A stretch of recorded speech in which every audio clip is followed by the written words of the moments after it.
మీరు ఈ లోక సంబంధం మటుకే, ఈ లోక సంబంధమైన వాటినే వెతికితే మీ ప్రయాసం వ్యర్థమే.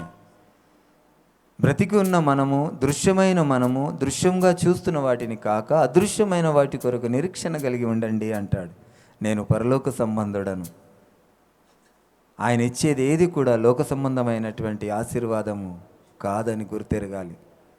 కనుక ఆయనను అడుగుదాం, ప్రభువా మేము ఆత్మ సంబంధమైన ఆ నడవడి ఎలాగూ నడవాలయ్యా, ఆత్మ సంబంధమైన జ్ఞానము ఎలా పొందుకోవాలని ఆయన అని అడుగుదాం. ప్రభు అంటాడు, మీరు అడగక పొందుకోలేకపోతున్నారంటాడు. అడుగుడి మీకు ఇవ్వబడును అంటున్నాడు. అలాగే అంటాడు, అన్యజనుల వల్లే మీరు అడగకండి అంటాడు. అన్యజనులు ఎలాగ అడుగుతున్నారంటే అష్టైశ్వర్యాలు, ఆయుధారోగ్యాలు అడుగుతున్నారు. మనము అన్యజనుల వలె కాక క్రీస్తును పోలిన వారిగా, క్రీస్తు ఎలాగూ నడుచుకున్నాడో ఒక్కసారి మనం జ్ఞాపకం చేసుకుందాం. ఆయన అణువణువున ఆయన శరీరము దున్నబడినది. ఆయన చివరి రక్తపు బొట్టు కూడా కార్చి నిన్ను నన్ను విడుదల కలుగజేసినాడు. అవమానాలను ఓర్చినాడు, నిందలను ఓర్చినాడు. ఆయన నీ హృదయ ఆలోచన ఎరిగిన దేవుడై ఉన్నటువంటి ఆ దేవుణ్ణి వెనకల నుండి కొట్టి, నిన్ను ఎవరు కొట్టారో చెప్పుకో అన్నారు. అవహేళన చేశారు. ఈరోజు ఆయనను పోలి నడుచుకుంటున్న మనం, ఆయన అనుభవించిన వాటిలో ఒక్కటైనా మనం అనుభవించినామా? ఒక్కటైనా నెరవేర్చినామా? ఆ విషయాన్ని మనం పరీక్షించుకుందాం.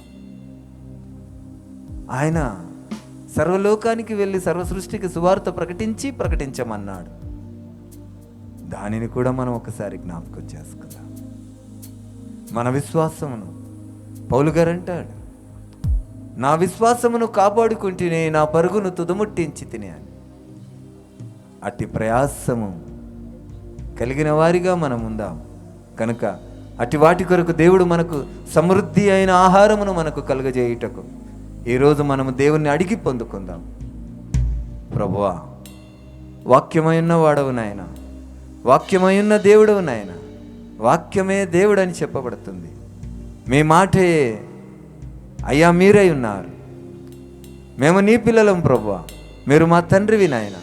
మీ మాట మాకు అర్థం కాకపోతే మేము మీ పిల్లలము కాదు, మీరు మా తండ్రివి కాదు నాయన. ప్రతి ఒక్క భాషలు కలిగినటువంటి, అన్య భాషలు కలిగినటువంటి వారు ఉన్నారు ఈ లోకంలో. తెలుగు, తమిళ్, కన్నడ, ఇంగ్లీష్, హిందీ అనేక విధమైన భాషలు ఉన్నాయి. వారి పిల్లలకు వారి తండ్రుల భాష వచ్చు నాయన, వారి తల్లులు మాట్లాడే భాష వచ్చు నాయన. ఇది మీరు మా తండ్రి అయితే, ఈ వాక్యం మీరైతే, మీ వాక్యం మాకు అర్థమయ్యే విధంగా మాకు బోధించండి. మీ వాక్యం మాకు అర్థమయ్యే విధంగా మాతో మాట్లాడమని మమ్మల్ని అందరినీ మీ నమ్మదగిన హస్తాలకు అప్పచెప్పుచు నజరేయుడైన యేసయ్యా మీ నామమున అడిగి వేడుకుంటున్నాను ప్రభువా, ఆమెన్.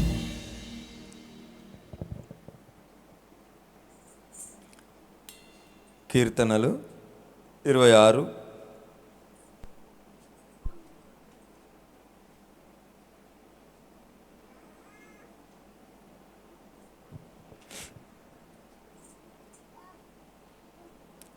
8వ వచనం. యెహోవా నీ నివాస మందిరమును, నీ తేజో మహిమ నిలిచి స్థలమును నేను ప్రేమించుచున్నాను. చిన్న ప్రార్థన. స్తోత్రం ప్రభువా, పరిశుద్ధుడా, నీకు వందనాలు. నీ నామమున నిలబడుతున్నాను, నీ దాసుడను. నీ సిలువ చాటున మరుగుపరచు, నా నోటిని నీ బుర్రగా మలచు అయ్యా. మేమందరము అర్థం చేసుకొని ఆ సత్యంలో నడుచుకునేటటువంటి ఆ భాగ్యం మాకు దయచేయమని నజరేయుడైన యేసయ్యా మీ నామమున అడిగి వేడుకుంటున్నాం ప్రభువా, ఆమెన్. అయితే ఈ చివరి దినాల్లో మనం ఉన్నాం. నేను మా చిన్నతనం నుండి చూస్తూ ఉన్నాను. మా అమ్మ ఏమంటుండేనంటే దేవుని రాకడ వచ్చేసింది అని చెప్పేవారు.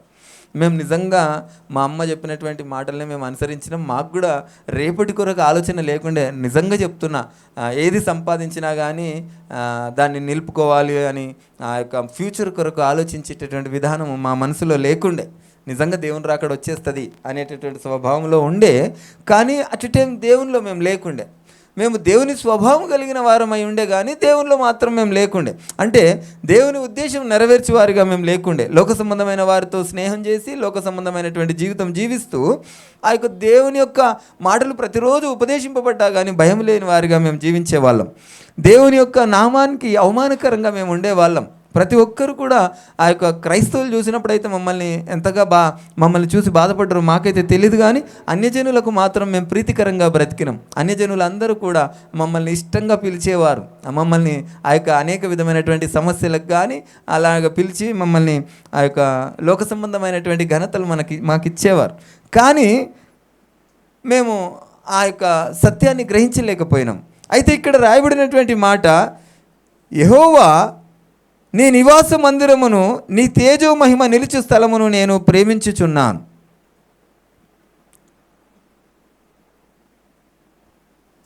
ఇక్కడ మనం కూర్చున్నటువంటి మనమందరం కూడా ఎంతమంది ఆయన మందిరాన్ని మనం ప్రేమిస్తున్నాం? ఎంతమంది ఆయన మందిరాన్ని మనం ప్రేమిస్తున్నాం? ఒకసారి అందరిని మనం ప్రశ్నించుకుంటే ఎంతమంది ప్రేమిస్తున్నారు చెప్పండి? ప్రేమిస్తున్నారా? ఏం చేస్తున్నారు ఆయన మందిరం కొరకు చెప్పండి? ఏం బాధ లేదు, మిమ్మల్ని క్వశ్చన్ కాదు, మేము వీడియో చూపించలేదు, వీడియోలు వేయట్లేము. జస్ట్ ఫర్ మనకు ఒక అవగాహన రావడం కొరకు మాత్రమే అడుగుతున్నాను. మీరు ఇంతమంది కూడా ఆయన మందిరాన్ని ప్రేమిస్తున్నారు కదా, ఏం చేస్తున్నారు ఆయన మందిరం కొరకు అని సూటి ప్రశ్న. ఏం చేస్తున్నారు చెప్పండి? దేని కొరకు ప్రార్థన చేస్తున్నారు?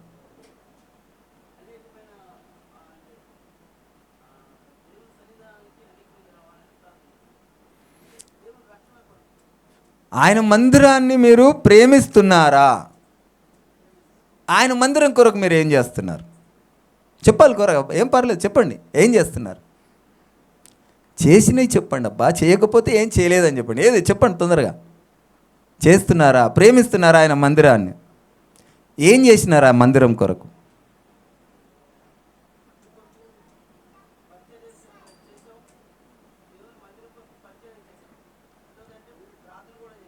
పోనీ మందిరం అంటే ఏది అనుకుంటున్నారు చెప్పండి? ఏది సరిగా చెప్పండి అబ్బా, ఏది మందిరం ఆయనది? హృదయం మందిరం. ఆయన హృదయాన్ని ప్రేమిస్తున్నారా? ఏ హృదయాన్ని ప్రేమించమంటుండు దేవుడు? మందిరాన్ని ప్రేమించమంటుండు. ఏమంటున్నాడు ఇక్కడ? యెహోవా నీ నివాస మందిరమును నేను నీ తేజో మహిమ నిలుచు స్థలమును నేను ప్రేమించుచున్నాను. ఆయన నివాస స్థలం అంట ఏదో, ఆయన మందిరం అట. ఆయన మందిరాన్ని ఆయన ప్రేమిస్తుండట. ఆయన మందిరం ఏది? మరి ఆయన మందిరాన్ని మనం ప్రేమిస్తున్నామా? ఏది ఆయన మందిరం? హృదయమా? మరి ఈ ఆదివారం ఇది మందిరం కాదా? చెప్పాలి, చెప్పండి అమ్మా, ఇదేంటిది? ఇది ఒక కర్మాగారం లాంటిది. ఈ యొక్క కర్మాగారంలో ఏమవుతున్నాయి? అనేక హృదయాలు మందిరాలుగా మలచబడుతున్నాయి. అనేక హృదయాలు. మేము చిన్నప్పుడు ఫ్యాక్టరీలో, నేను అల్యూమినియం ఫ్యాక్టరీలో పనిచేసేవాడిని. ఆర్టీసీ క్రాసుడి దగ్గర ఉంటుంది. అల్యూమినియం డేక్షలు తయారవుతాయి, బగోనాలు అంటారు కదా, అవి తయారవుతాయి. ఆ స్టీల్ అల్యూమినియం ప్లేట్లను కట్ చేసి ఆ యొక్క డై కింద పెడితే ఆ డై పైన వచ్చి ఇట్లా గుద్దేస్తే డేక్ష తయారవుతుంది. అందులో కూడా పనిచేసినాం. అయితే దాన్ని ఏమన్నారు? కంపెనీ. ఆ కంపెనీలో ఆ యొక్క పాత్రలు తయారయ్యేటి. ఇప్పుడు ఇది కూడా ఏంటంటే ఇది ఒక కంపెనీ. ఇది కూడా ఈ కంపెనీలో ఏమవుతాయి? ఒక పాత్రలు తయారవుతున్నాయి. ఏంటి ఆ పాత్రలు? ఏ పాత్రలు అవి? ఆయన మందిరాలు. ఆయన మందిరం ఇది కాదు, ఇది ఒక కంపెనీ. ఈ కంపెనీలో ఆయన మందిరము తయారవుతూ ఉన్నాయి. దేవుడు అందుకే చాలా మటుకు మనకు వాక్యం తెలియకుండా ఉండటం, మనం స్థిరంగా నిలబడకుండా ఉండేటటువంటి ఆ దుస్థితి మనకు కలుగుతుంది. సొలొమోను గారి కొరకు కూడా ఆయన పెద్ద గొప్ప మందిరం కట్టిండు కదా, గొప్పగా ఆ చరిత్ర చెప్పుకునేటువంటి ఆ మందిరాన్ని కట్టిండు. ఆ యొక్క మందిరం కొరకు దావీదు గారు అన్నీ సమకూర్చిండు. కానీ కట్టింది ఎవరు? తన కుమారుడైనటువంటి సొలొమోను కట్టిండు. దావీదు గారు కట్టలేదు. సరే, ఆ విషయాన్ని ఆలోచించే ముందు ఈరోజు మనం ఆ యొక్క విషయాన్ని మనం గ్రహించాలా? ఆయన మందిరమును తేజోమహిమ నిలుచు స్థలమును నేను ప్రేమించుచున్నాను అంటుండు. ఆయన మందిరం అట, ఆయన తేజోమహిమ నిలుచు స్థలం అట. చాలామంది ఈ రోజుల్లో సంఘ కాపర్లు ఏం చేస్తూ ఉన్నారంటే, పిల్లలు దయచేసి అమ్మ దయచేసి ఊరుకోండి బిడ్డ, ఆయనను ఏడిపోకండి, ఆయనకి ఏది ఆయనది చేతిలో నుండి లాక్కోకండి, ఆయన కొంచెం మీరు దయచేసి ఇటురండి బిడ్డ, మీరు పిల్లలు ఇటురండి, రండి బిడ్డ తొందరగా ముందుకు రండి. మీరు ఏం చేయాలి, వాక్యం బాగా వినాలి బిడ్డ, రేపు పెద్దగా అయిన తర్వాత మీ మనసులలో అవి స్థిరంగా ఉండిపోతాయి. అర్థమైందా? అయ్యా నువ్వు సైలెంట్గా ఉండు, నీకు బయటికి పోయినాక చాక్లెట్ కొనిస్తా, సరేనా? సైలెంట్గా ఉండు. సరే. అయితే ఈ రోజుల్లో చాలామంది ఏం చేస్తూ ఉన్నారంటే, మందిరాన్నే మందిరంగా చెప్తా ఉన్నారు, కర్మాగారాన్ని మందిరంగా చెప్పి ఆ సంఘ కాపరులు ఏం చేస్తున్నారంటే ఈ మందిరానికి కావాల్సినటువంటి హంగులు ఆర్భాటాలు పొందుకుంటా ఉన్నారు. సంఘం కొరకు మీరు ఇవ్వాలని అనేక విధమైనటువంటి భారము అసలే మోయలేకుండా వస్తారు. ఎవరు? సంఘ గొర్రెలు. వాళ్ళ నడక వాళ్ళే నడవడానికే కష్టం, వారి మీద ముదిబండ వేసినట్టు వేస్తారు. వాళ్ళ కుటుంబంలో ఉన్న సమస్యల నుండి బయటపడాలా, వాళ్ళకున్న అప్పులు కట్టుకోవాలా, వాళ్ళకున్న సమస్యలు బయటపడకుండా వాళ్ళు ఏం చేస్తారంటే, సంఘానికి మీరు ఏకపోతే మేము ఎట్లా బతకాలి అంటే, మీరు ఎవరి కొరకు వచ్చారు, ఎవరు పని చేస్తున్నారు, మీరు ఎవరిని అడగాల? యోనా గారు ఒక మాట అంటాడు, ఎవరివయ్యా నువ్వు అంటే, భూమి ఆకాశములను సృజించినటువంటి సృష్టికర్తకు భయభక్తులు గలవాడని అంటాడు. అంతటి గొప్ప దేవునికి భయభక్తులు కలిగిన వాడను నేను మీ దగ్గర జీతం పుచ్చుకోవడం ఏంటి? ఆ విషయాన్ని మనం గ్రహించాలా. ఆ దేవుడు ఇస్తాడు నాకు, ఆ దేవుడు ఒకవేళ నా జీతం ఇస్తే నాకు ఇక్కడనే జీతం వచ్చేస్తుంది. నాకు పరలోకంలో నా జీతం కావాలా, ఈ లోకంలో నాకు జీతం అక్కర్లేదు. ఈ లోకంలో నేను చేసే ప్రతి పనికి నాకు ఎక్కడ జీతం రావాలా? పరలోకమందు నా జీతం రావాలా. వచ్చినటువంటి రోగంతో వచ్చినటువంటి నొప్పితో వచ్చినటువంటి బాధతో వచ్చినటువంటి బంధకంతో వచ్చినటువంటి వాళ్ళ మీద ఈ సంఘపు ఆ బాధ్యతను బరువును వారి మీద వేయటం ఎంతవరకు సమంజసం? దేవుడు సూటిగా మాట్లాడుతున్నాడు. ఈ యొక్క మందిరము నీ తేజోమహిమ నిలుచు స్థలమట. ఇక్కడ కాదు ఆయన పరిశుద్ధ స్థలం ఉన్నది. చాలామంది ఏం చేస్తారంటే ప్రార్థన చేసేటప్పుడు చెప్పులు విప్పి ప్రార్థన చేస్తారు. ఒకవేళ బయట ఉన్నప్పుడు అది ఏమనుకుంటారంటే పరిశుద్ధ స్థలం అనుకుంటారు. చాలామంది ఏం చేస్తారంటే మొబైల్లో దేవుని వాక్యం చూడరు, అది చెడును చూపించేటటువంటిది అని చెప్పేసి మొబైల్లో చూసేవారిని మందలిస్తూ ఉంటారు. నేను ఒక మాట అడుగుతాను, హృదయము ఎలాంటిదట? చెప్పాల గట్టిగా మరి. మోసకరమైనదట. హృదయము మోసకరమైనటువంటి ఈ హృదయాన్ని ఆయన ఆలయముగా మార్చిన దేవుడు.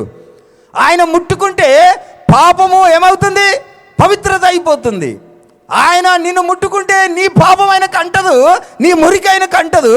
ఆయన నిన్ను ముట్టుకుంటే నీలో ఉన్న పాపము పరిశుద్ధత అవుతుంది. ఈ ఫోన్లో నీవు అపవిత్రత ఉందంటే నీ హృదయము ఎంత మోసకరమైందో అందులో ఆయన నివాస స్థలం చేస్తూ ఉన్నాడంటే ఆయన ఎంత పరిశుద్ధంగా చేయాలో, ఎంత పరిశుద్ధుడో ఆయనకు తెలుసు. కనుక మనం ఈ లోక సంబంధమైన వాటిలో పరిశుద్ధతను వెతకకూడదు. మనం ఈ యొక్క మందిరాలను పవిత్రంగా పరిశుద్ధంగా మనం చూడకూడదు. నీ మందిరం ఏదో నువ్వు మొట్టమొదట నువ్వు గ్రహించకుండా నువ్వు ఆయనని ఎలాగూ కనపరచగలవు? ఆయన మందిరం ఇదే అనుకొని చాలామంది ఏం చేస్తారంటే, నేను ఇంతకుముందు కొంతకాలం ఒక సంఘాన్ని నడిపించిన, ఆ సంఘంలో కొంతమంది తరచుగా వచ్చి ఊడ్చి కడిగి వెళ్ళేవారట. ఎందుకొరకు? ఎందుకొరకు చెప్పండి? దేవుడు దీవిస్తాడట. సంఘాన్ని ఊడ్చి అంత చేసి దేవుడు దీవిస్తాడట. అది కాదు, సంఘాన్ని ఊడ్చినంత మాత్రాన దేవుని దీవెనలు రావు. సంఘాన్ని ఊడ్చినంత మాత్రాన పరలోక రాజ్యం చేరము. సంఘానికి ఏదో సహాయం చేసినంత మాత్రాన పరలోకానికి పోరు. సంఘానికి మనం ఏదో చేసినంత మాత్రాన మనము ఆ దేవునికి ఇష్టంగా బ్రతకము. ఆయన ఆలయాన్ని మొట్టమొదటగా మీరు గ్రహించండి. ఆయన ఆలయం ఏదో మనం తెలుసుకోండి. ఆయన ఆలయాన్ని ఏమంటున్నాడు ఇక్కడ? యెహోవా నీ నివాస మందిరమును, నీ తేజోమహిమ నిలుచు స్థలమును నేను ప్రేమించుచున్నాను. ఎంత గొప్ప మాట! మనమందరము కూడా ఒకరిమొకరము ఆయన నివాస స్థలమై ఉన్నాము. ఆయన నివాస స్థలమును మనం ఏం చేస్తూ ఉన్నాము చెప్పండి?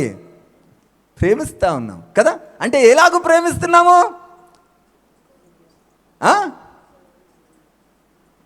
నువ్వున్నావు కదా, ఈయన ఆయన నివాస స్థలమే, నువ్వు ఆయన నివాస స్థలమే. నువ్వేం చేయాలి? ఈ నివాస స్థలాన్ని, ఈ నివాస స్థలం ఆయన నివసించేటటువంటి నివాస స్థలము మనమందరమై ఉన్నప్పుడు మనం ఈ రోజుల్లో తరచుగా జరుగుతున్నటువంటి విషయం ఏంటంటే ఇతరులను మనం వేలెత్తి చూపటం. ఇతరుల పట్ల మనం అమానుషంగా ప్రవర్తించటం, ఇతరుల తప్పులను మనం వెలికి తీయటం, ఇతరుల తప్పులను మనము ఆ యొక్క లోకానికి బూచిగా చూపించటం. దేవుడు ఏమంటున్నాడంటే ఆయన నివాస మందిరమును నీ తేజోమహిమ నిలిచే స్థలమట. ఆయన తేజోమహిమ మన హృదయాల్లో నిలుస్తుందట. మనము ఆయన నివాస స్థలాన్ని మనం ప్రేమించిన వారమైతే ఎప్పుడైనా ఎవరినైనా ద్వేషించగలమా? ఆయన నివాస మందిరాన్ని మనము ద్వేషించినట్టే. ఒకరిని మనము హింసిస్తే, ఒకరిని మనము ద్వేషిస్తే, ఒకరిని మనం అవమానపరిస్తే ఎవరిని బాధపరిచినట్టు, ఎవరిని అవమానపరిచినట్టు? ఆయన మందిరాన్ని మనం అవమానపరిచినట్టు, ఆయన నివాస స్థలమును మనం అవమానపరిచినట్టు అని దేవుని వాక్యం చెప్తా ఉంది. కనుక ఇక్కడ ఏమంటున్నాడంటే నీ నివాస మందిరము నీ తేజోమహిమ నిలుచు స్థలము నేను ప్రేమించుచున్నాను. కనుక దేవుడు ఏమంటాడు? అందుకే మొట్టమొదటిగానే దేవుడు ఏమని చెప్పిండు? నిన్ను వలే నీ పొరుగువాన్ని ప్రేమించు. ఎందుకొరకు? ఆ మాట ముందే మనకు చెప్పిండు. ఎందుకంటే ఆయన నివాస మందిరం అని ఆయనకు తెలుసు. కనుకనే ఆయన ఏమన్నాడంటే నిన్ను వలే నీ పొరుగువాన్ని ప్రేమించమన్నాడు. ఈ రోజుల్లో అనేకమైనటువంటి ఆ యొక్క సంఘాలలో సంఘమునే పరిశుద్ధంగా, సంఘమునే ఆలయముగా చెప్తా ఉన్నారు. కానీ ఈ రోజుల్లో దయచేసి మనమందరము గ్రహించవలసినటువంటి విషయం, సంఘము ఒక కర్మాగారంగా ఆ యొక్క మనకు చూపబడుతుంది. మనమందరము ఆ సంఘములో ఆయన మందిరంగా మలచడానికి దేవుడు ఇచ్చినటువంటి ఆ తరుణాన్ని మనము సద్వినియోగం చేసుకోమని దేవుని వాక్యం చెప్తా ఉంది. కనుక మన ఆ దేవుడు నివసించేటటువంటి ఆ మందిరాన్ని, ఆయన మహిమ నిలిచేటటువంటి ఆ స్థలాన్ని ఎలాగూ పరిశుద్ధపరచుకోవాలి, ఎలాగూ మనము ఆ యొక్క దేవునికి ఇష్టంగా మనం జీవించాలి అనేటటువంటి ఆలోచన మనం ఎల్లప్పుడూ చేస్తూ ఉండాలి. మనుషులు చూస్తున్నారని కాదు, దేవుని యొక్క ఆ యొక్క చూస్తున్నాడు అనేటువంటి ఆ ఆలోచన కలిగి మనం బ్రతకాలి. దేవుడు ఏమంటాడంటే ఈ రోజుల్లో మనుషులు చూసేటటువంటి ఆ ప్రక్రియ ఏదైనా చేసినావంటే నీ ప్రతిఫలము అక్కడే పొందుకున్నావు. ఎలాగంటే మీరు ప్రార్థన చేస్తే, బ్రదర్ మీరు చాలా బాగా ప్రార్థన చేశారంటే నీకు అక్కడనే ఆ క్రెడిట్ వచ్చేసింది, బాగా చేశారని. ఎవరికైనా సహాయం చేసినప్పుడు అమ్మ మీరు మంచి జాలిగుండె అమ్మ, మీరు సహాయం చేసేటటువంటి తత్వం అమ్మ అంటే అక్కడనే మీకు వచ్చేసింది ఆ క్రెడిట్. కానీ పరలోకంలో దీనికి సంబంధించి ఏమి రాదు ఇక అక్కడ. మనం అనుకుంటాం, మనం ఎప్పుడైనా కానీ మనుషులం ఏం చేస్తామంటే మనం చేసిన పనికి ఏం కోరుకుంటాం? చేసిన పనికి క్రెడిట్ కోరుకుంటాం కదా. ఏదైనా చేసినప్పుడు అగో నేను వాళ్ళకి చేసిన, లేకపోతే నేను చాలా మటుకు చూసిన. నేను కొద్ది రోజులు సిఎస్ఐ చర్చికి వెళ్ళినాక, సిఎస్ఐ చర్చి బొమ్మలగూడి ఉంటుంది కదా, మన దార్ మార్కెట్ దగ్గర ఉంటుంది. అక్కడ ప్రతి ఒక్క ఎన్వలప్ కవర్లో పేరు అడ్రస్ రాసి డబ్బులు పెడుతుండే. వాళ్ళు ఏం చేస్తుండే, చర్చి ఇంకా ముగించే టైంకి ఆ కవర్ తీసి పలానా శామ్యుయల్ 250 అని రిజిస్టర్లో రాసేవాళ్ళు. తర్వాత పలానా వాళ్ళు 5,000 అని రాసేవారు. ఈ గొప్ప కొరకు 5,000 2,000 మంచి ఉన్నవాళ్ళు ఇచ్చేవారు. అక్కడనే క్రెడిట్ వచ్చేసిందట. మీకు అక్కడ పలానా వాళ్ళు ఇచ్చారని చెప్పారు కదా, అందరూ అమ్మో 5,000 ఇచ్చిందంటే అయిపోయింది, ఇంకా మీకు వచ్చేసింది క్రెడిట్. కానీ ఆ పరలోకంలో మీకు ఏ క్రెడిట్ రాలేదని దేవుని వాక్యం చెప్తా ఉంది. మనుషులు చూసినట్టు కాకుండా దేవుని యొక్క మందిరము ఆయన దృష్టికి మందిరంగా మనము మార్చుకోమని దేవుని వాక్యం చెప్తా ఉంది. 1 కొరింథీయులు 3వ అధ్యాయం 16వ వచనం.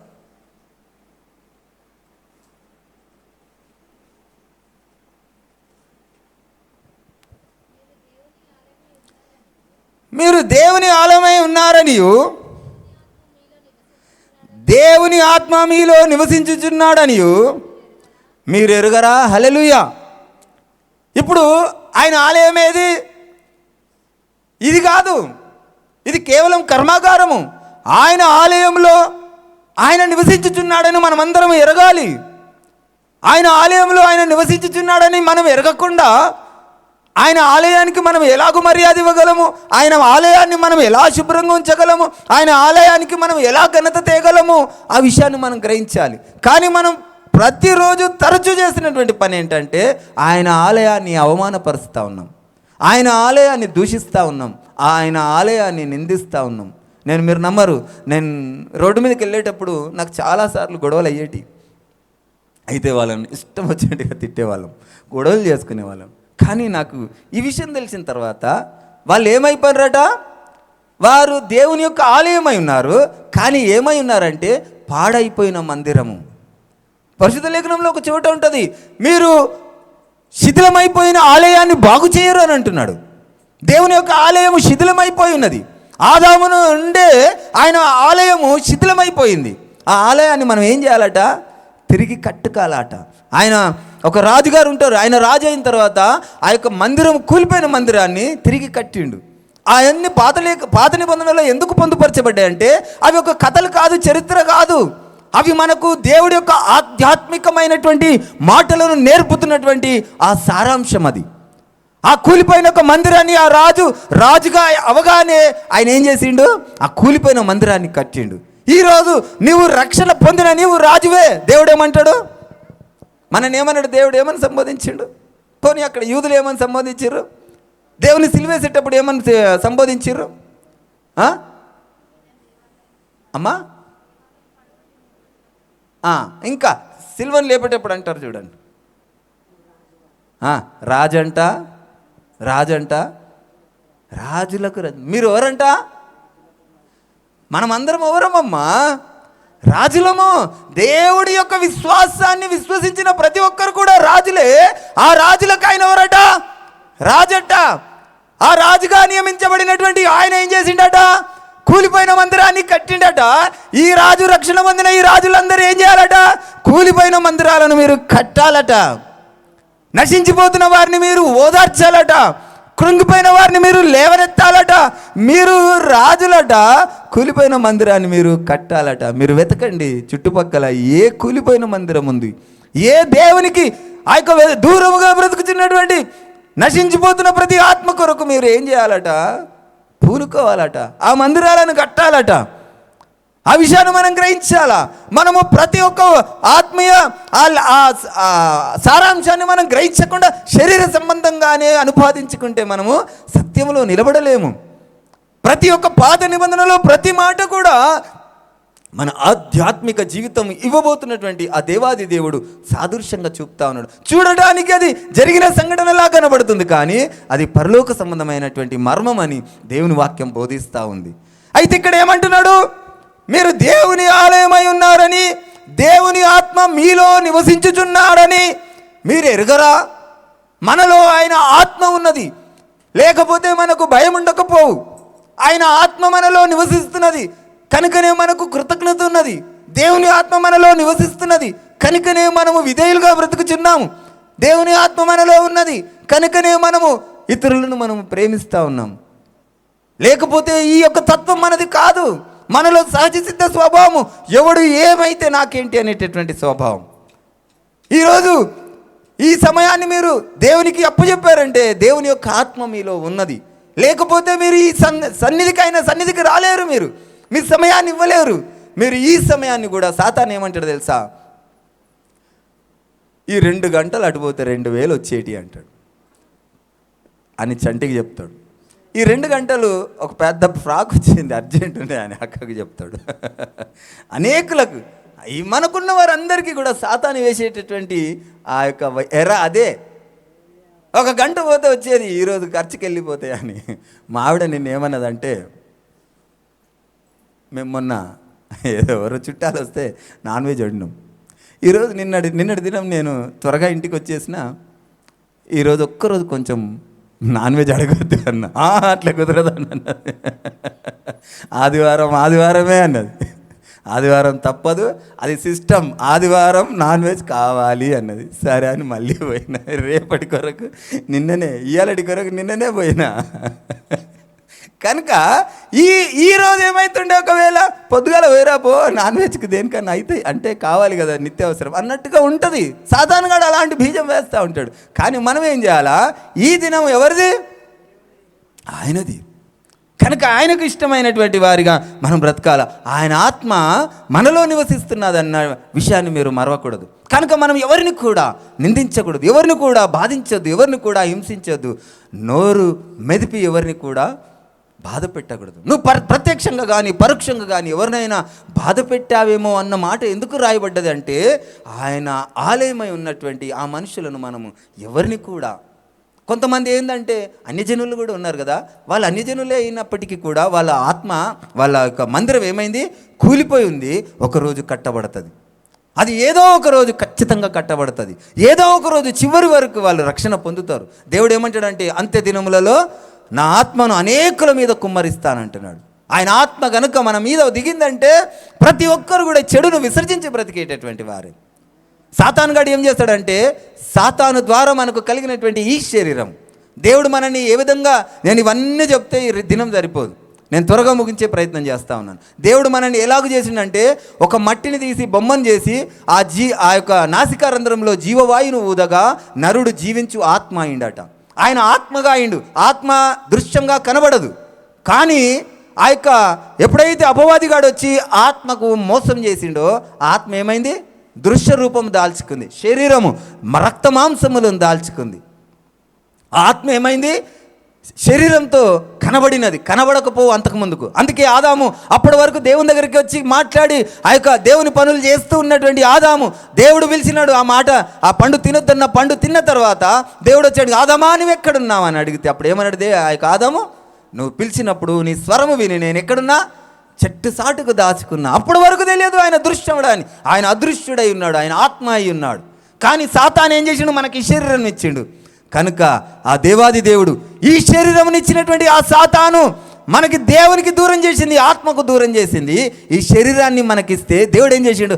అదే శరీరము, ఆ మహిమను విడిచి మానవుడిగా ఆ శరీరం దాల్చుకొని ఈ లోకానికి వచ్చి ఆ సాతాను ఇచ్చినటువంటి ఈ శరీరాన్ని ధరించి ఆయన అందుకే ఏం చేసిండంటే శరీరాన్ని తూట్లుగా పొడి చేసిండు. హల్లెలూయా. ఈ శరీరాన్ని అణువణువున గాయపరిచిండు. నువ్వేం చేస్తున్నావు? ఇచ్చిన సాతాను ఈ యొక్క శరీరం ఇచ్చిందని తెలిసి కూడా దానికి ఫెయిర్ అండ్ లవ్లీ పూస్తూ ఉన్నావు. దానికి ఏం చేస్తూ ఉన్నావు? ఆ సాతాను ఇచ్చినటువంటి శరీరానికి ఏం చేస్తున్నావు? ఏం పిండి అది?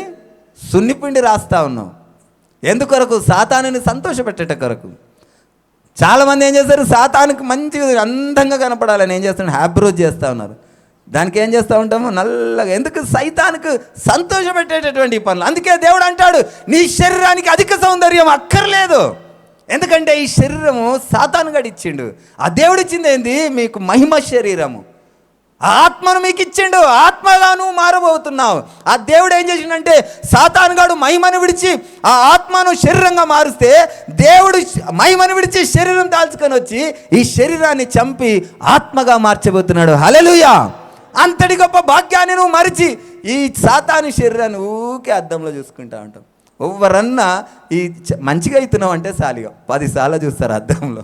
జర తెల్లగా అవుతున్నావు అంటే చాలు, మళ్ళీ 10 సార్లు సబ్బెట్టిగా అడుగుతారు, ఇంకా జర జల్దీ తెల్లగా కావాలని. కానీ సాతాను సంతోషపడతా ఉన్నాడు అందులో. నిజంగా చెప్తా ఉన్నా, దేవుని యొక్క శిష్యులుగా వెంబడింపబడినటువంటి 12 మంది ఏ ఒక్కరు కూడా సాధారణమైనటువంటి మరణం పొందలేదు. నేను చాలా మటుకు అనుకునేవాడిని, దేవుని బిడ్డలు, దేవుని సేవకులు అలాంటి మరణం ఎందుకు పొందారు? దేవుని బిడ్డలు, దేవుని సేవకులు అనబడిన వారు అలాంటి రోగం ఎందుకు వచ్చింది అనుకున్నాను. కానీ దేవుడు ఆయన శరీరము దాల్చుకొని ఆ శరీరాన్ని అంతా కూడా తూట్లుగా చేసినటువంటి ఆ దేవుని యొక్క బిడ్డలుగా మనము ఆయన పొందినటువంటి ఆ శ్రమలో కొంతైనా పొందమని దేవుని వాక్యం చెప్తా ఉంది. ఈ సాతానిచ్చిన ఈ శరీరాన్ని ఏది జరిగినా ఆయన చిత్తమే, ఆయనకు నీకు మహిమ కలుగా అన్నట్టు నువ్వు బ్రతకమంటున్నాడు. పౌలు గారు అంటారు, ప్రభువా నాలో ఉన్న ఈ ముళ్ళును తీసాయి, తీయను, అది నా కృప నీకు చాలు, నా ముళ్ళు నీకుడని అంటాడు. ఎందుకంటే ఈ ముళ్ళుతో నువ్వు బ్రతుకు. ఎందుకనగా ఈ శరీరము సాతాను ఏమంటాడంటే, ఏమంటాడు సాతాను గాడు? ఏమంటాడండి? ఏమంటాడు సాతాను? నా ప్రాణమా తినుము, త్రాగుము, సుఖించమంటాడు. కానీ దేవుడు ఏమంటాడు? ఈ శరీరాన్ని కష్టపెట్టు, ఆత్మను బ్రతికింపజేయి. మీరు ఈ లోకంలో శాశ్వతంగా బ్రతకడానికి రాలేదు, కొంతకాలమే బిడ్డ. ఈ కొంతకాలము ఆ యొక్క త్రాగుము తినుమని సాతాను గడి చెప్తాడు. నువ్వు కష్టపడి దేవునికి ఇష్టంగా బ్రతుకు, నిత్య జీవం నీకు ఇస్తా అంటాడు. పరిశుద్ధ లేఖనంలో ఒక చోటు ఉంటుంది, ధనవంతుడు ఆ యొక్క దరిద్రుడు ఇద్దరే కనబడతారు. ధనవంతుడు ఏ పాపం చేయలేదు, ధనవంతుడు ఏ ఒక్క నరహత్య చేయలేదు, ధనవంతుడు ఎవరిని దూషించలేదు. కానీ ఏమని చేసిండు ఆయన ధనవంతుడై ఉండి ఆయన దగ్గర ఉన్నటువంటి దారిద్రుడిని కూడా ఆయన కరుణించలేదు. అంతే ఆయన చేసినటువంటి పాపం. అందుకే ఏమంటాడు అక్కడ పరలోకంలో, నువ్వు భూమి మీద ఉన్నప్పుడు నువ్వు విలాసవంతమైన జీవితము జీవించావు, అక్కడ నువ్వు సుఖపడ్డావు. ఇప్పుడు ఇక్కడ వేతన పొందు. అక్కడ ఆయన వేతనతో జీవించాడు. ఆయన నిరీక్షణ వదలలేదు, ఆయన దేవుణ్ణి దూషించలేదు, ఆయన ప్రభును విడవలేదు, ఆయన ప్రార్థన మానలేదు, ఆయన స్థితిని బట్టి ఆయన దేవుని మహిమపరిచిండు. కనుకనే ఆయన ఇప్పుడు అక్కడ ఏం చేస్తున్నాడు? ఆయన నెమ్మది పొందుతుండు, నువ్వు యాతన పడ అంటుండు. ఈరోజు నువ్వు శ్రమ పడుతున్నావేమో, ఈరోజు నువ్వు ఈ శరీరాన్ని బాధ పెట్టుకుంటున్నావేమో, ఈ శరీరాన్ని నువ్వు హాస్పిటల్లో ఉన్నావేమో, ఈ శరీరం గురించి నువ్వు చింతించకు. ఎందుకంటే ఈ శరీరం సాతానుగాడు ఇచ్చిండు. ఈ శరీరాన్ని నువ్వు ఈ లోక సంబంధమైన సాతానుకు సిగ్గు కలిగే విధంగా నువ్వు తయారు చేయి. దేవునికి మహిమగలంగా నువ్వు నిలబడు. నాకు ఈ సంగతులు నాకు తెలియక నేను యవ్వన కాలంలో నేను అనేక విధమైనటువంటి ఎక్సర్సైజులు చేసేవాడిని. ఎక్సర్సైజులు చేయడం, ఊరికి అద్దంలో చూసుకోవటం. నిజంగా నాకు తెలియదు. బాగా ఎక్సర్సైజ్ చేసేవాడిని. నా శరీరాకృతి లోక సంబంధమైనటువంటి ఆకర్షణీయంగా ఉండే నా శరీరాకృతి. నాకు 17 ఏళ్ళకే పెళ్ళైంది, కానీ 19-20 ఏళ్ళకు ఉన్నటువంటి ఆకృతి నాకు ఉండేది. ఎందుకంటే ఎక్సర్సైజ్ చేసి అలా ఉండేవాడిని. కానీ నాకు అర్థం కాలేదు, నేను సాతానుని సంతోషపెడుతున్నానన్న సంగతి నాకు తెలియదు. ఈరోజు నాకు అర్థమైంది, ప్రభువా నాకు ఏ రోగం వచ్చినా, నా శరీరం కుళ్ళిపోయినా, నేను కృంగిపోయినా, నేను మహిమపరుస్తా, నిన్ను ఘనపరుస్తానని నా తీర్మానం నేను చేసుకున్నా. హల్లెలూయా. ఈ శరీరము సాతానుగాడు ఇచ్చిండు. ఆ శరీరాన్ని ఆ సాతానుగానికి సిగ్గుపడే విధంగా మనకు ఏ రోగం వచ్చినా మనం చింతపడకూడదు. మనం ఈ లోకంలో యేసన్న గారు అద్భుతమైనటువంటి పరిచర్య చేసిండు. యేసన్న గారి యొక్క సంఘాలు 3000 సంఘాలు పైనే ఉన్నాయి. ఆయన అనేక విధమైనటువంటి మంచి మంచి పాటలు రాసిండు. ఆయన చనిపోయేటప్పుడు ఆయన ముఖము వికృతంగా అయింది. ఎందుకొరకు ఆయన నీ బిడ్డ, నీ సేవకుడు ఎందుకు అలాగైండని నేను చాలా మటుకు ఆలోచించిన. కానీ నాకు తర్వాత అర్థమైంది, ఈ శరీరం మనకు ఓరిచ్చిరంటే ఆ యొక్క దేవుని యొక్క ఆత్మ నుండి మనని వేరు చేసి, దేవుని నుండి వేరు చేసి మనకు ఇచ్చినటువంటి ఆ సాతాను గాని యొక్క శరీరాన్ని దేవుడు ఏ విధంగా శరీరాన్ని నలగొట్టిండో, ఆ దేవుడు కూడా మన శరీరాన్ని నలగొట్టి సాతానుకు సిగ్గుకరంగా మార్చి మనని ఆయన సన్నిధికి చేర్చుకుంటున్నాడు అన్న సత్యం గ్రహించినాను. హల్లెలూయా. ఆ విషయాన్ని మీరు తెలుసుకోవాలా. ఆయన ఆలయం ఏందో మనం తెలుసుకోవాలా. ఆయన ఆలయం శరీరం కాదు, మన హృదయం. ఆ హృదయం ఎవరికి కనబడదు, ఆయన శరీరం కనబడుతుంది, ఆయన హృదయం కనబడదు. ఆ హృదయాన్ని మనం ఆలయంగా మార్చుకోమని దేవుని వాక్యం చెప్తా ఉంది. ఆయన ఆలయం అని మీరు ఎరుగరా అంట.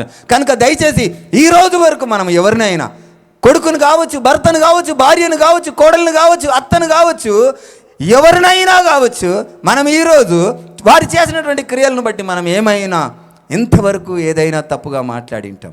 కానీ ఇక మీదట ప్రతి ఒక్కరు కూడా ఎవరమై ఉన్నాము, ఆయన ఆలయమై ఉన్నాం.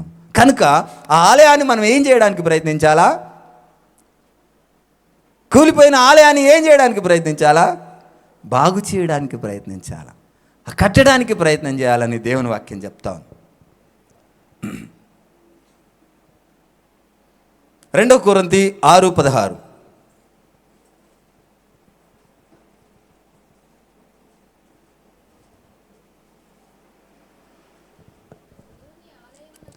దేవుని ఆలయమునకు విగ్రహములతో ఏమి పొందిక? మనము జీవము గల దేవుని ఆలయమై ఉన్నాము. అందుకు దేవుడు ఇలాగూ సెలవిచ్చుచున్నాడు, నేను వారిలో నివసించి సంచరింతును, నేను వారి దేవుడనయుందును, వారు నా ప్రజలయుందురు. హల్లెలూయా, హల్లెలూయా. ఏ ఒక్క ఆలయంలో మూఢమైనటువంటి, మాటలాడలేనటువంటి, చెబితే విననటువంటి, చెబితే చేయనటువంటి పనులు చేయలేనటువంటి ఆ విగ్రహములతో నాకేం పని? ఆయన ఆలయంలో ఏ విగ్రహం ఉండకూడదు, ఏ ఫోటో ఉండకూడదు. ఆయన ఆలయంలో ఎలా ఉండాలా? జీవించుచున్న దేవుడు ఆయన మనని కూడా జీవించు ఒక ఆలయముగా మార్చిండు, నడిచే ఆలయముగా ఆయన మార్చిండట.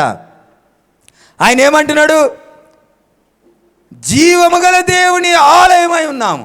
మనము జీవము గల దేవుని యొక్క ఆలయమై ఉన్నాం. మనము ఆ యొక్క కదలలేని ఆలయం కాదు, కదులుతున్న ఆలయం. ఆయన జీవం కలిగిన దేవుడు. మనము మొర పెడితే మొరలు వినే దేవుడు, మనము మాట్లాడితే మన మాట వినే దేవుడు.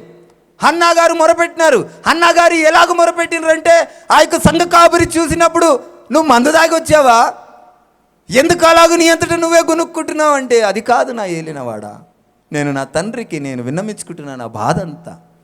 ఆయన ఆ మొరలు విన్న దేవుడు, నీ హృదయాంతరంగాన్ని ఎరిగిన దేవుడు, నీ హృదయ ఆలోచనను ఎరిగిన దేవుడు, నీ మనసులో ఉన్న బాధను ఎరిగిన దేవుడు, నీ లోపలున్న వ్యాధిని ఎరిగిన దేవుడు, నీ సమస్యలను విడిపించగలిగిన శక్తిమంతుడు. కనుక ఆయన జీవము కలిగిన దేవుడు, మనము జీవించు ఆ జీవము కలిగిన ఆలయములుగా మనల్ని మార్చిన దేవుడు. ఆ గొప్ప మర్మము, అబ్బా అంతటి గొప్ప ఆ మర్మాన్ని మనం మొత్తం తెలుసుకోవడానికి మనం ప్రయత్నం చేయాలి. మనం ఇంతవరకు ఎవరితో ఎలాగూ బ్రతుకుతున్నామట? మనము పౌలు గారు అంటారు, మిమ్మల్ని ఇంతవరకు నేను ఎలాగూ పెంచానంటాడు. దేంతో పెంచాడట? పాలతోనే పెంచాడట. మీరు ఇంకా పెద్దవారిగా ఆహారం మీకు ఇవ్వలేదు, మీరు పెద్దవాళ్ళు తినే భోజనం మీకు ఇవ్వలేదు, చిన్న పిల్లలు తాగేటటువంటి ఆ పాలే మీకు పోసాను. ఇప్పుడు మనము ఇంతవరకు నేర్చుకున్న ఈ పాలే అనుకుంటా, మనం ఇంతవరకు నేర్చుకున్న పాలే తాగినాం అనుకుంటా. ఇప్పటికైనా దేవుని అడుగుదాం, ప్రభువా మేము పెద్దోళ్ళం అయిపోయినామయ్యా, మాకు పెద్దోళ్ళకు పెట్టే భోజనం ఈ పాలు తాగి మాకు కడుపు నిండుతలేదు. అడిగినరా ఎప్పుడన్నా? మీరు హాస్టల్ ఉంటే మీకు తెలుస్తుంది. నేను హాస్టల్ ఉన్నప్పుడు మాకు అన్నం సరిపోయేది కాదు. అది చాలా లేని తత్వం. దయచేసి పిల్లలు ఎవరు శబ్దం చేయదు. ఇటు రామ్మ. ఆ పాప పేరు ఏం పేరు? ఎఫ్సి బయట రా బిడ్డ, ముందుకు రా. ఎఫ్సి బయట రామ్మ, ఇటు రా బిడ్డ. ఎఫ్సి బయట రా. ఇగో అన్న పక్కన కూర్చో. దా లేవాలా, లేకపోతే ఫీబీ నీ మీద కూర్చో. అయితే నేను హాస్టల్లో ఉండేవాడిని. హాస్టల్లో అడిగే వాళ్ళు ఉండరు. హాస్టల్లో కొన్ని అనాథ హాస్టల్గా ఉంటాయి. కొంతమంది ఏం చేస్తారు, డొనేట్ చేస్తారు. వీళ్ళు ఏం చేస్తారు, కొంచెం లాగేసుకొని కొంచెం పిల్లలకు పెడతారు. అయితే ఒక 50 మంది పిల్లలు ఉన్నారనుకోండి, ఒక 10 కిలోల ఉప్మా తయారు చేస్తారు.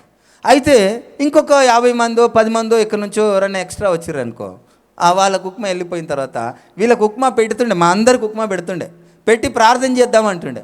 ప్రార్థన చేసేలోపు పెద్ద బేసన్ పట్టుకొని వచ్చి అందులోకి టపా టపా టపా టపా తీసేస్తుండే. అందులోకించి తీసేస్తే మేము ప్రార్థన చేసి చూసేవారికి గింతే ఉప్మా ఉంటుండే. చూసేవారికి కొంచెం బాధ ఇస్తుండే, సరిపోకపోతుండే, ఆకలికి ఇదైతుండే. అయితే అందులో పేరుగాంచిన వాళ్ళు బాగా పెద్దవాళ్ళు ఏం చేస్తుండే అంటే కొంచెం ఎక్కువ వేసుకుంటుండే. వాళ్ళకి జర పేరుంది, పెద్దవాళ్ళు కదా. అయితే వాళ్ళు తినంగా ఎక్కువైంది దాన్ని ప్లేట్ ఇట్లా ఎత్తి ఏమంటుండే తెలుసా, అన్నం ఎవరికి కావాలి అంటే మేము పరిగెత్తే వాళ్ళం అక్కడికి. మాకు మాకు మాకంటే అందులో కూడా వాళ్ళకి ఇష్టమైన వాళ్ళకే వేసేవారు అన్నం, వాళ్ళకి ఇష్టం కాని వాళ్ళ ప్లేట్లను తురుసి వేసేవారు. అప్పుడు మాకు అర్థమైంది మాకు కావాల్సినటువంటి ఆహారం సరిపోవట్లేదని. మా అమ్మ ఎప్పుడన్నా చూడడానికి వస్తే నాన్ వెజ్ వండుకొని టిఫిన్లో పాయసం చేసుకొని చూడడానికి వచ్చినప్పుడు ఆ రోజు తృప్తిగా తినేవాళ్ళం. కాబట్టికి ఈరోజు మనము ఎలాంటి ఆహారం కొరకు, మనం శరీర సంబంధమైన ఆహారం కొరకు మనం అడుగుతూ ఉన్నాం. మా ఆవిడ ఏం చేస్తారు, 2 రోజులు పప్పు చేస్తే 3వ రోజు ఏమంటారు, ఏమన్నా కూరగాయలదే అంటారు. దాని అర్థం ఏంది? కూరగాయలు తిండి అంటే అర్థం ఏంటి? నాన్ వెజ్ తిండి అన్నట్టు. 2 రోజులు పప్పు తిన్నాం కదా, ఇప్పుడు నాన్ వెజ్ తిండి. మరి శరీర సంబంధమైన ఆహారం కొరకు అలాగా ఆలోచిస్తే ఆత్మ సంబంధమైన పప్పు తింటున్నారు కదా, ఆత్మ సంబంధమైన మాంసం కొరకు ఎప్పుడైనా ఆలోచించారా? ఆత్మ సంబంధమైన మాంసం అడిగినరా ఎప్పుడైనా? దేవుని యొక్క మాంసకృతులతో బోధిస్తున్నటువంటి ఆ మాంసపు ఆహారాన్ని ఆస్వాదించిర్రా? ఆశ తృప్తిపడ్డారా ఎప్పుడైనా? అడిగినరా? ఆ విషయాన్ని తెలుసుకొని దేవుని అడుగుదాం, ప్రభువా మేము ఇంతవరకు పాలతో వేరుగబడ్డామయ్యా, ఇప్పుడు మాకేం కావాలి? మేము పెద్దవాళ్ళమైనామని ఆయన, మాకేం కావాలి? మంచి పెద్దవారి ఆహారం నాకు ఈ తండ్రి, కారం ఎక్కువ అయ్యా, ఘాటయ్యా అని అడుగుదాం దేవుణ్ణి. నిజంగా దేవుని వాక్యం మనకు సురుకు కలిగినప్పుడు చాలామంది ఏం చేస్తారంటే బాధపడతారు. కానీ బాధపడకూడదు. దేవుడు ఏమంటాడంటే, మనకు ఏదైనా గడ్డ అయిందనుకో, ఆ గడ్డ హాస్పిటల్ దగ్గరికి వెళ్తే దాన్ని అయ్యో అయ్యో అనేసి కొంచెం ఫెయిర్ అండ్ లవ్లీ పెట్టి ఏం కదమ్మా తగ్గిపోతుంది అంటే అది తగ్గదు. దాన్ని ఏం చేయాలో, కొయ్యాలా, పిండాలా, ఆయింట్మెంట్ పెట్టాలా, డ్రెస్సింగ్ చేయాలా, అప్పుడే తగ్గుతుంది. మనకున్నటువంటి ఆ యొక్క ఆత్మీయ స్థితి బాగుపడాలంటే కొన్ని సరుకులు తలగాల. సరే, ఇక్కడ ఏమంటాడు, జీవము కలిగిన దేవుడు, మనము జీవము కలిగినటువంటి చలించే ఆత్మల ఆలయమై ఉన్నాం, నడిచే ఆలయమై ఉన్నాం. ఈ హస్తకృతములైన ఆలయములలో ఆయన నివసించాడు. అది ఆయన ఆలయం కాదు, మన ఇరుగు పొరుగు ఉన్నటువంటి ఆలయము. వాటిని మీరు గ్రహించండి. ఆ కూలిపోయిన ఆలయాలను మీరు కట్టమని దేవుని వాక్యం చెప్తా ఉంది. కీర్తనలు 4వ అధ్యాయము 2వ వచనం.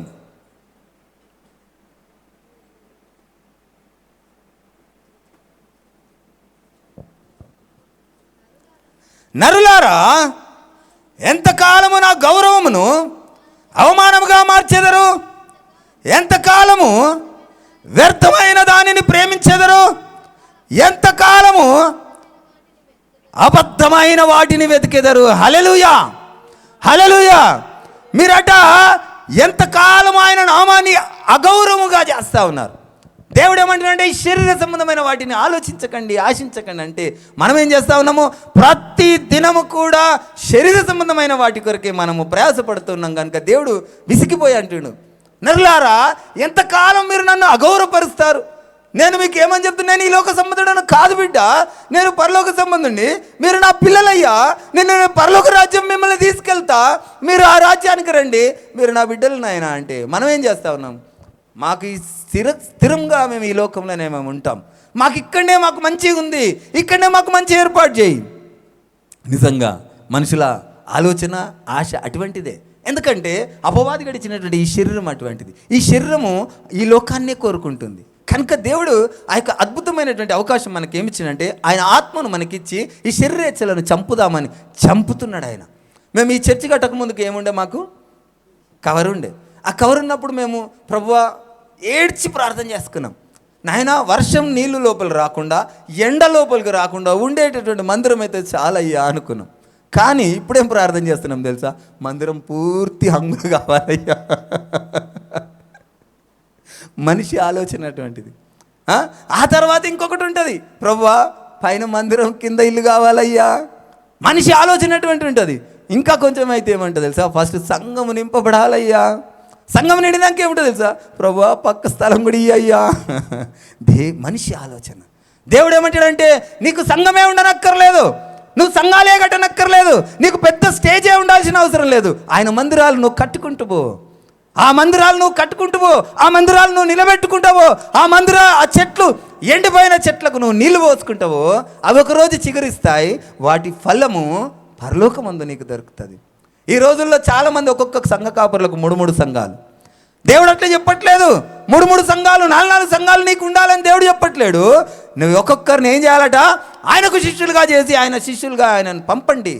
ఎక్కడెక్కడైతే నీకు వీలైనంత మట్టుకు ఆయన సువార్తను ప్రకటించండి, ఆయన సంఘాలను కట్టండి, ఆయన ఎండిపోయిన చెట్లకు నీళ్లు పోయండి. కానీ ఆ సంఘము నాదే, ఈ సంఘము నాదే. నీకెన్ని సంఘాలు, నీకెంతమంది ఆత్మలు? దేవుడు అంటాడు, నేను ఆకర్షించుకోకుండా ఎవరు కూడా ఆ రక్షణలోనికి రారు, ఆయన ఆకర్షించకుండా ఎవరు కూడా ఆయన సన్నిధికి రారు. ఆయన మిమ్మల్ని నడిపిస్తేనే తప్ప ఎవరు కూడా ఇక్కడికి నడిపించలేరు. మా మాటల చేత, మా గ్యారెడి చేత, మా చమత్కారపు మాటల చేత దేవుని సన్నిధికి ఎవరు నడపలేరు. దేవుని వాక్యమే మిమ్మల్ని పట్టుకుంటుంది, దేవుని వాక్యమే మిమ్మల్ని నడిపిస్తుంది అని దేవుని వాక్యం చెప్తా ఉంది. కనుక ఎంతకాలం మనము ఆయన నామమును గౌరవమును అవమానముగా మార్చేదము. ఆయన ఎంత గొప్ప దేవుడు అంటే ఆయన సర్వశక్తిమంతుడైనటువంటి దేవుడు, సర్వాధికారి అయినటువంటి దేవుడు, సర్వలోకాన్ని సృష్టించినటువంటి సృష్టికర్త. ఆయన మనల్ని ఆజ్ఞాపిస్తే మనం చచ్చడానికి కూడా కాదు, కానీ ఆయన ఆజ్ఞాపించకుండానే ఆయన మహిమను చూపితే చచ్చిపోతాం. ఆయన మహిమను చూపితే ఈ లోకమంతా నాశనం అవుతుంది. అంతటి గొప్ప దేవుని యొక్క గౌరవాన్ని మనం ఏం చేస్తూ ఉన్నాము? అగౌరవపరుస్తూ ఉన్నాం. ఎలాగో అగౌరవపరుస్తూ ఉన్నాం? ఆయనకు కుటుంబాన్ని ఆపాదిస్తూ ఉన్నారు. ఆయనకు తండ్రి ఉన్నాడని, ఆయనకు కుమారుడు ఉన్నాడని, ఆయనకు పెద్దన్న ఉన్నాడని అగౌరవపు మాటలు మాట్లాడుతున్నాడు. ఆయన గొప్ప శక్తిమంతుడైనటువంటి సర్వాధికారి అయినటువంటి ఏకైక దేవుణ్ణి పట్టుకొని అనేక మంది ఏం చేస్తారట? ఎంతకాలము నా గౌరవమును అవమానముగా మార్చెదరు, ఎంతకాలము వ్యర్థమైన దానిని ప్రేమించెదరు. ఆయన దేవుడు ఒక్కడే. ఆయన మహిమను విడిచి మానవుడిగా ఈ లోకానికి వచ్చిండు. ఆయన రాకపోతే మనకు రక్షణ లేదు. ఈ లోకంలో నీ కొరకు నా కొరకు ప్రేమించే వాళ్ళు చాలామంది ఉన్నారు. అది మనుషులు, వాళ్ళు ఇక్కడ మాత్రమే ప్రేమించగలరు. కానీ ఆ దేవాది దేవుడు దిగి వచ్చిన ఆ దేవుడు మనని ప్రేమించి ఆ నిత్య రాజ్యంలో మా మరణము అంతము కూడా ఆయన ప్రేమించుచున్న దేవుడు. కనుకనే మనకు ఆ నిత్య రాజ్యం కొరకు ఆయన అందుకే గొప్పవాడాయను. ఆయన కుమారుడు అయితే మనకి ధన్యత లేదు. ఆయనకు దేవుడు అనబడాడు. ఆయనకు తండ్రి ఉంటే, ఆయన పరివారం ఉంటే దేవుడు అనబడాడు. ఇది కేవలం మనిషికి మాత్రమే ఈ యొక్క సంతాన ఉత్పత్తి. దేవునికి అలాంటి ఇది లేదు. దేవదూతలకు కూడా లింగభేదము లేదు. దేవదూతలు వాళ్ళు ఆ యొక్క అద్భుతమైనటువంటి ఆకలి ఉండదు, దాహం ఉండదు వారికి. ఆ సత్యమాధుర్యాన్ని మనం గ్రహించాలి. కనుక ఆయన నామము గొప్పది. ఆయనకు కుటుంబ పరివారం లేదు, ఆయనకు కుమారుడు లేడు, ఆయనకు తండ్రి లేడు. ఆయన నామాన్ని మనం తండ్రి కుమారుడు అని చెప్పి ఆయన నామాన్ని ఏం చేస్తున్నాం? మనము అగౌరవపరుస్తూ ఉన్నమాట. ఎంతకాలం ఇంకా అగౌరవపరుస్తారు? అంత్య దినములలో ఆయన ఆత్మ కుమ్మరింపబడతా ఉన్నది. ఆ సత్యంను గ్రహించాలా, అడగాల, అడిగి పొందుకోవాలా. ఏమంటాడు ఒక చోట? అడగకుండా మీరు నాకు ఆయన ఇచ్చి బహుమానం పొందుకోలేకపోతున్నమాట. ఆయనను అడుగుదాం, దేవా మీ ఆత్మీయ అజ్ఞానము నాకు దయచేయమని అడుగుదాం. ఆయన అడిగినప్పుడు తప్పక దయచేసే దేవుడని దేవుని వాక్యం చెప్తోంది. గలతీలకు రాసిన పత్రిక 5:14 ఏమనంటది? ధర్మశాస్త్రం అంతయు నిన్ను వలె నీ పొరుగువాన్ని ప్రేమించమని దేవుడు చెప్తా ఉన్నాడు. ధర్మశాస్త్రం అంతా కూడా నిన్ను వలె నీ పొరుగువాన్ని ప్రేమించమంటాడు. ఎందుకొరకు చెప్పింది ధర్మశాస్త్రం అంటే ఆ యొక్క పొరుగువారిలో ఆయన ఆలయం ఉంది కనుకనే ఆయన ఏమన్నాడు? నిన్ను వలె నీ పొరుగువాన్ని ప్రేమించమన్నాడు. 2వ దినవృత్తాంతములు తీయకండి. 2వ దినవృత్తాంతములు 5:14 ఏమని ఉంటుంది?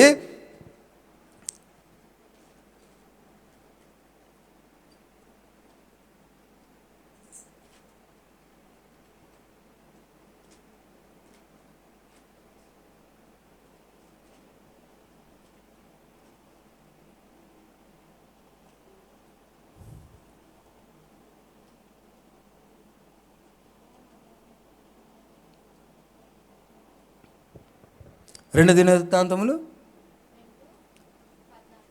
5:14.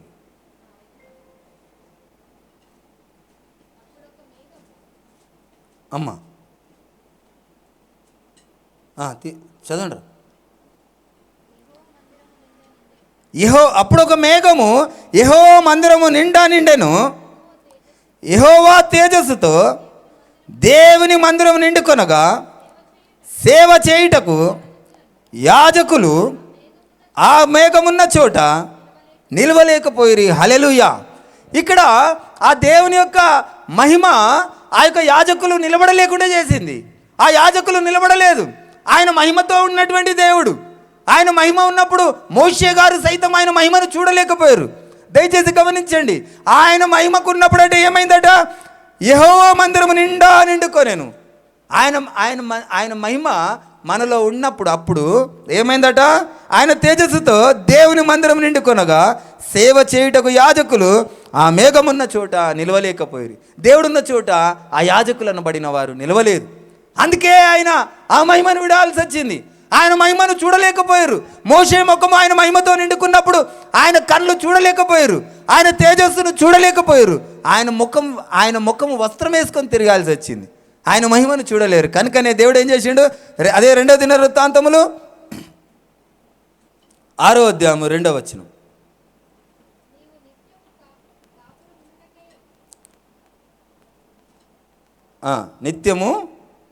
నీవు నిత్యము కాపురముండుటకై నిత్య నివాస స్థలముగా నేనొక ఘనమైన మందిరమును నీకు కట్టించున్నాను అని చెప్పాను. హల్లెలూయా. ఇక్కడ ఆయన నిత్య నివాసం అవుటకు ఒకప్పుడు ఆయన మహిమను చూడలేము. ఈరోజు ఆయన ఒక నిత్య నివాసం అవుటకు ఒక మందిరాన్ని కట్టించిండు. ఎవరు కట్టించారు ఈ మందిరము నిత్య నివాసం ఉండటకు? సొలొమోను గారు కట్టించారు. ఆ యొక్క దావీదు గారు కట్టాలనుకున్నారు. ఆ యెహోవాగా పిలువబడినప్పుడు ఆయన మహిమను మనం చూడలేకపోయినాము. యెహోవాగా ఉన్నప్పుడు ఆయన మహిమ చూడనటువంటి ఆ సాదృశ్యము దావీదు గారి యొక్క సాదృశ్యము. దావీదు గారు మందిరం కట్టడానికి అనేక విధమైనటువంటి ఆ యొక్క పనిముట్లను ఆ యొక్క బంగారమును సమకూర్చిండు. కానీ దావీదు కట్టలేకపోయిండు. ఆ మహిమ ద్వారా మనం రక్షణ పొందలేకపోయినాము. ఆయన దగ్గరికి పోలేకపోయినాము. ఆయన కుమారుడైనటువంటి సొలొమోను కట్టిండు. ఆయన కుమారుడుగా వచ్చినటువంటి యేసు ప్రభుల వారు మన మందిరాన్ని కట్టిండు. హల్లెలూయా, హల్లెలూయా. ఆయన మహిమను మనం చూడలేక ఆయన మందిరంగా మార్చబడలేనటువంటి మనము ఆయన కుమారుడిగా ఈ లోకానికి వచ్చి ఆయన మందిరంగా మార్చిండు. ఆయన కుమారుడిగా సొలొమోను ఆ గొప్ప మందిరం కట్టిండట. ఎలాంటి మందిరం అట అది? నిత్య నివాసము కాపురం ఉండుటకై నిత్య నివాస స్థలముగా నేను ఒక ఘనమైన మందిరమును నీకు కట్టించున్నాను. ఇదే మన ఘనమైన మందిరము. ఆయన నిత్య నివాసమై ఉండేటటువంటి ఆ మందిరం. ఆ సొలొమోను గారు దావీదు గారు చేయలేనటువంటి పని సొలొమోను గారు చేశారు. ఆ దేవుని మహిమతో చేయలేనటువంటి ఆ పని ఆ యొక్క దేవుని మహిమను విడిచి శరీరధారిగా యేసయ్య లోకానికి వచ్చి చేసిండు దేవుడు. అందుకే ఆయన గొప్పవాడైండు. అందుకే ఆయన ప్రేమ గొప్పదైంది. కనుక ఈరోజు నీవు నేను ఒక ఆలయమై ఉన్నాము. ఆ ఆలయాన్ని మనం ఎవరము కూడా ఏ ఒక్కరిని కూడా మనము అవమానపరచకుండా కించపరచకుండా ఆ యొక్క పాడైపోయినటువంటి ఆలయాల కొరకు మనం ప్రయాసపడదాం. కూలిపోయిన ఆలయాలను మనం కడదాం. ఎండిపోయిన చెట్లకు నీరు పోద్దాం. ఆ దేవుని యొక్క ఈ చిత్తాన్ని నెరవేర్దాం. దేవుని ఉద్దేశాన్ని గ్రహిద్దాం. కనుక ఈ రోజు నుంచి మనము పాలతో కాక ఆహారంతో ఎదుగుటకు ఆ యొక్క దేవుని చిత్తాన్ని దేవుని ఉద్దేశాన్ని గ్రహించుటకు ఆయన మందిరాలు ఇవి కాదు, హస్తకృతములైనటువంటి మందిరాలు కాదు. ఆయన మందిరాలు మన హృదయమే ఆయన ఆలయం, ఆయన ఆలయాన్ని మనం కట్టేటటువంటి తీర్మానం మనం చేసుకుందాం. దేవుడి వాక్యం దీవించి మన హృదయాల్లో ఆయన ఫలింపజేయునుగాక. ఆమెన్.